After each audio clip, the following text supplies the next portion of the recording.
It's no big secret. Swaybars greatly limit our Toyota suspension's ability to articulate when off-road. We've been using these custom quick disconnects on our FJ Cruiser for over 5 years now. In this long-term review video, I'm going to be telling you the good, the bad, and the ugly, along with what our experience has been with them and are they worth it? True disconnects will disconnect the sway bar completely and it has no motion at all then. These are not true sway bar disconnects. The sway bar is still somewhat connected to the suspension, although when you pull this pin right here, it will allow the sway bar to move independently up and down on this rod. There are a couple of manufacturers that make these.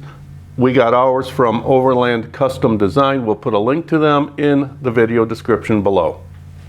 First, the good. Sway bars act to force both sides to have the same action. When one side of the suspension goes up, it tries to make the other side do the same. And that's great for reducing body roll on highways and roadways, but severely limits our articulation off-road. When we have the pin pulled and allow this to move freely, we experience much greater articulation off-road, going over rocks, ledges, and such. The improvement is very noticeable. And having them disconnected is fantastic when we're going down washboard gravel roads. It doesn't transfer the jolt from one side to the other. It really smooths out the ride. And it allows the shocks to do a much better job of keeping the tires down on the ground on those washboards.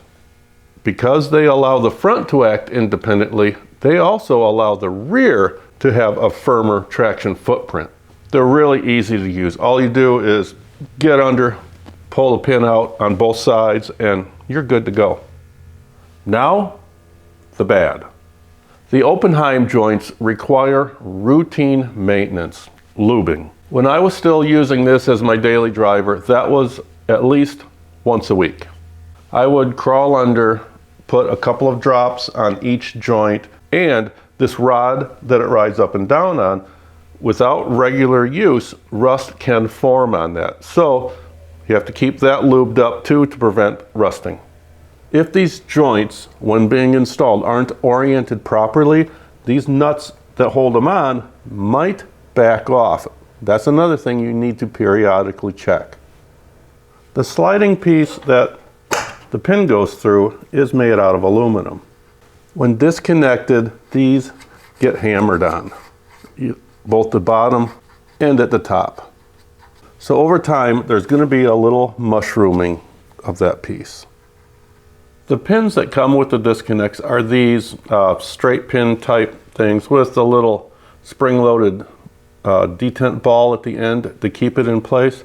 I didn't trust these from the very beginning. So we went ahead and I had to ream out the hole just a little bit to fit S-clips in it. These are much better. They make a little bit of a clanking noise when the sway bar is sliding up and down. To me, it's not that big of a problem, but to some, that could get really annoying. The pins can be a little difficult to get back in. The first pin on one side goes in great, but when it comes to the other side, the sway bar may not be lined up properly. So we take a little pry bar and give it a little persuasion. Now, the ugly. For years, these have gotten a really bad rap online. Many people have commented on just how loud they are when they're moving up and down off-road. So don't get them. Then there are the ones that say they're complete junk, don't use them, because the ones they installed came loose and their sway bar came down and ripped up their CV boot. Now I do feel bad for those that has happened to, but if these are installed properly, maintained properly, that should never happen. Hasn't happened to us, and we've been running them for 5 years. The bolt holding it to the spindle, the nut holding the heim joint to the sway bar, and this nut at the very top has never come loose on us.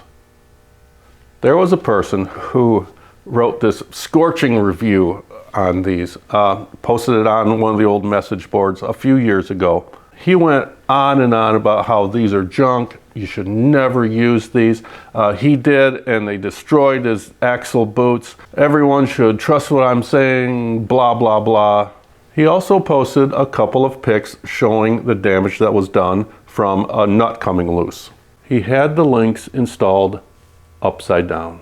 And since he did that, I'm assuming that he never either used red Loctite on the threads or torqued them down good, or did any kind of routine maintenance, lubing and inspecting. In conclusion, my long-term use opinion on these Swaybar disconnects. We've run the FJ without Swaybars before, and you don't get quite as much articulation out of the front as you would if you weren't running a Swaybar at all. But for those of us who require a Swaybar for on-road stability, these do provide a very noticeable improvement off-road. If you're not willing to crawl underneath weekly and inspect and lube the joints, these are not for you. We've been asked many times why we don't run these disconnects on our 4Runner build. Up until just recently, it's been Mary's daily driver, driven many miles a day, 80 miles an hour on interstate highways.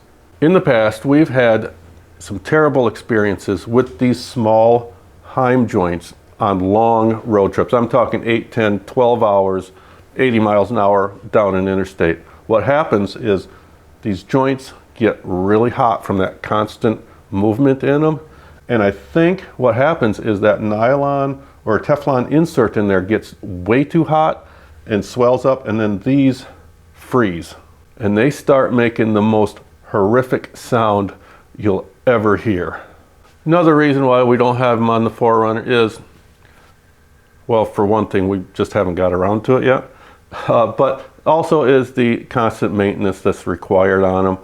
It's driven far more than the FJ is nowadays, but in the very near future, we do plan on putting some on the 4Runner, and we might even make our own custom set. Stay tuned for that. If you like this video, please hit that like button and consider subscribing to our channel. Thanks for watching.